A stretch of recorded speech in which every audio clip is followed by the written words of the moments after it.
Students, today we are going to introduce Unit 1, Visitors to Egypt. First, we will introduce the new words. The first word is youth hostel. Youth hostel means an inexpensive place where young people can stay when they are traveling. An inexpensive place. Inexpensive means cheap. An inexpensive place where young people can stay. Number 2, bazaar. Bazaar means a market or a group of shops. It's a place where tourists can go to buy souvenirs. Number 3, windsurfing. Surfing is a sport that you can do on water. Number 4, snorkeling means swimming with equipment so that you can breathe with your head in water. So pay attention. We have here two kinds of sports. The first one is windsurfing, which is a sport that you can do on the water. On the water, like windsurfing, fishing, and sailing. We have also sports that you can do in the water, like snorkeling, scuba diving, and swimming. Number 5, we have the word Tourist Information Center. Tourist Information Center is an office where tourists can find out about a city or an area. So it's a place where tourists can go to find out information about a place. Number 6, recommend. Recommend means to advise someone to do something. To advise someone to do something. Number 7, guidebook. It's a book that gives tourists information about a place. When tourists go to the tourist information center, they are given a guidebook. Number 8, crafts. Crafts means activities for which you need a skill, especially with your hands. So crafts are activities which need skill, especially with your hands. Traditional, it's an adjective, means relating to the traditions of a country or a group of people. The last word for today is definitely. Definitely means certainly or without any doubt. Now let's answer this exercise in your student's book. You are going to complete the email with these words. We have bazaar, snorkeling, and windsurfing. Now let's read and find out the answers. Dear Catherine, I'm so happy to hear that you and your family are visiting Hurghada in the spring. It's a wonderful place for a holiday. There is a lot to do and many different places to stay. You can camp, stay in a hotel, or in the new youth hostel. As we said before, a youth hostel is an inexpensive place where people can stay.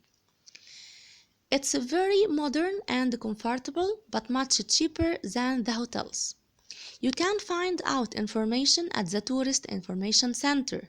You should go there when you arrive. It's next to the police station in the middle of the new part of the city.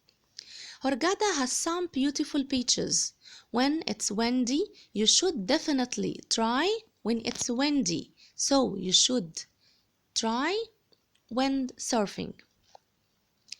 Take a boat trip to the islands around Hurghada.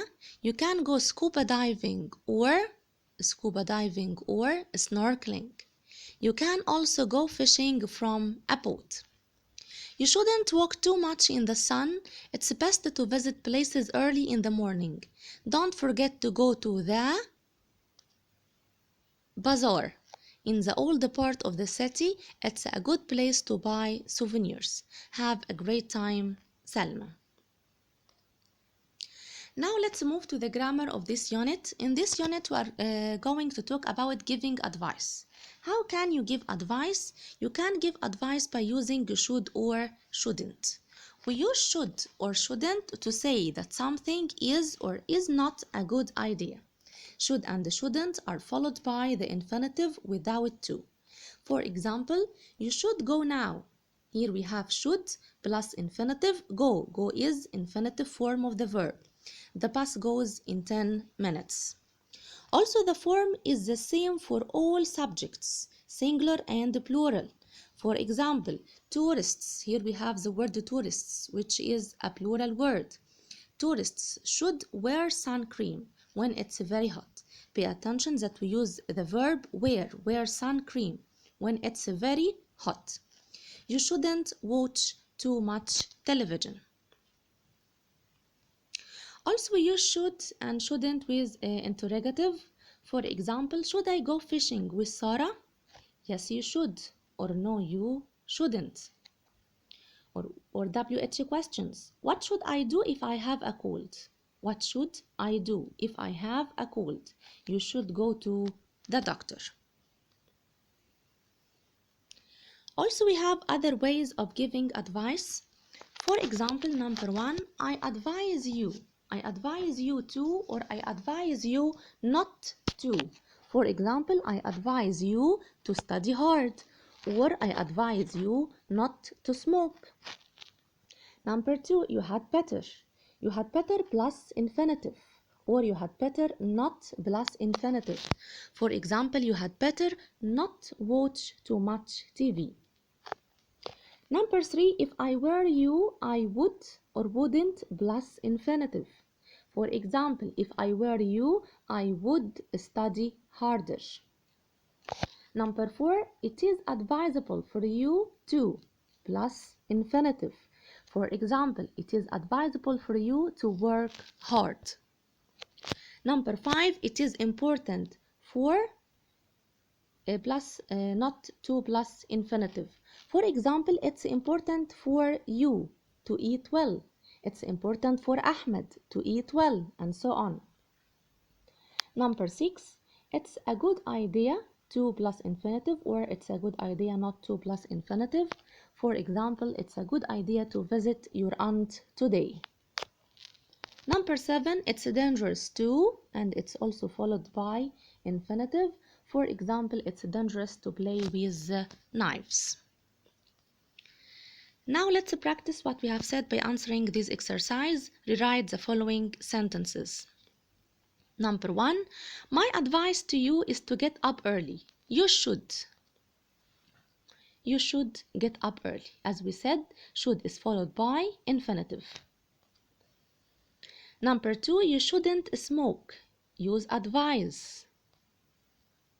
I advise you not to smoke. I advise you not to.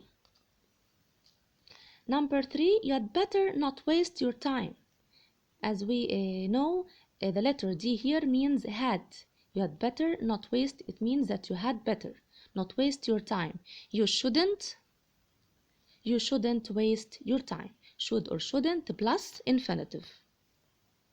Number four, if I were you, I'd study hard. Use should. You should study hard. Thank you for today. See you tomorrow, inshallah. Goodbye.